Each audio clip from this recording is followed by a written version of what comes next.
Thank you. Thank you, Secretary Roque, for your introduction and for organizing this very important conference. Secretary Romulo and the other members of the Philippine Cabinet who are here with me today, Ambassador Kabaktulan and the other officials of the Philippine government based here in the Middle East, Deputy Speaker Villarosa and the other members of Congress who are here with us today, Governor of the Autonomous Region of Muslim Mindanao, Saldi Ampatuan, and our other Muslim leaders who are here with us today in Dubai upon my invitation. Employers, recruiters, and all those who are working for more employment for Filipinos here in the Middle East. Thank you for coming to this conference, and thank you for your manifesto that provides 200,000 new jobs aside from those already in the roster of the POEA. Maraming salamat sa inyo.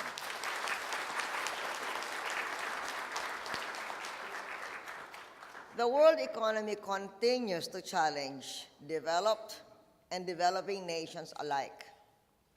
So our top officials, not only the cabinet members, legislators, and Muslim leaders here, but even the Vice President of the Philippines, have traveled to Dubai to promote the interest of our expatriate workers here in the Middle East. Economies have been difficult in several countries, but we thank the governments and the employers of the region, of the Gulf region, and Northern Africa, that Philippine workers are still in demand, and that they are still the most sought after workers in the region. So we have come here to champion our workers before the governments of the Middle East and those firms that are hiring workers. Central to keeping our economy moving is keeping our workers employed, both at home and abroad. The central mission of the Philippine government is the health, security, and safety of our people. Good jobs and good wages will continue to help achieve these goals. In these trying times for Filipino workers, both overseas and domestic workers in the Philippines in the export-oriented industries, the government will not sit idly and do nothing. For government, it is now payback time. The heroic efforts of our overseas Filipino workers, whom we call our modern-day heroes, will not go unreciprocated. So we have a program of full reciprocity being carried out to help overseas Filipino workers in the host countries that are now being buffeted by the economic crisis. Naturally, Secretary Roque and his department, the Department of Labor and Employment, is taking the lead in carrying out the government's payback program for the overseas Filipino workers.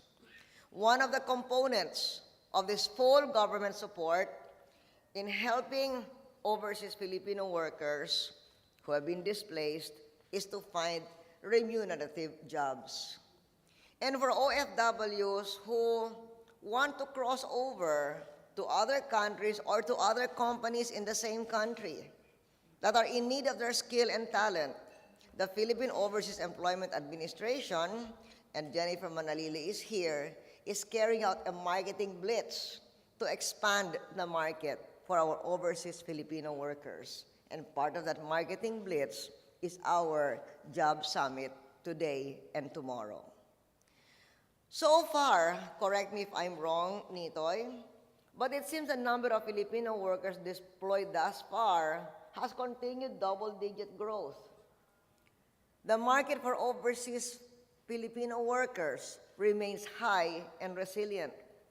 Of course, there are some challenging spots, but overall, while some expatriates have lost their jobs, employment overseas is holding steady because new jobs are being created at the same time, like the 200,000 new jobs that you, the employers, recruitment agencies, and hardworking government officials have been able to put together. We are proud that our expatriate workers are increasingly skilled and diversified in their fields.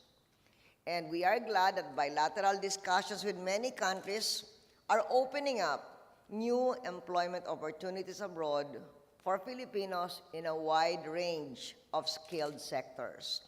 I thank you that your manifesto specified the country, the skills, so that this can be provided to our Technical Education and Skills Development Authority, which has been given a budget of billions of pesos as opposed to 100 millions in previous administrations.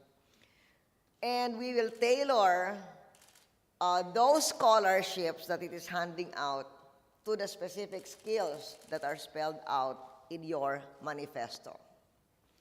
Given the global environment, indeed, we must be prepared, which is why we're doing everything possible to continue to create jobs at home and abroad. Aside from tailoring the skills training to your specific needs as spelled out in your manifesto, we are taking the licensure examinations of the Philippine Professional Regulation Commission to selected international locations where large expatriate worker populations are present, including Dubai, I suppose, so that these workers who have finished their college degree in a specific skill but still have not taken the professional licensure examination can do so, and therefore by getting that license, they can prepare for higher paid and more secure employment. We are doing this, for instance, for the professions of mechanical engineering, electrical engineering, architecture, certified public accountants, civil engineering, and teachers. So let me once again reiterate, the government will not sit idly and do nothing for our modern-day heroes in this time of great world economic uncertainty. And I thank the employers, the recruitment agencies, and the hard-working Filipino bureaucrats who are here for supporting us in identifying business and employment opportunities amidst the global challenges. May you have a fruitful job summit, and thank you once again for being here and giving jobs to our Filipinos. Maraming salamat sa inyong lahat.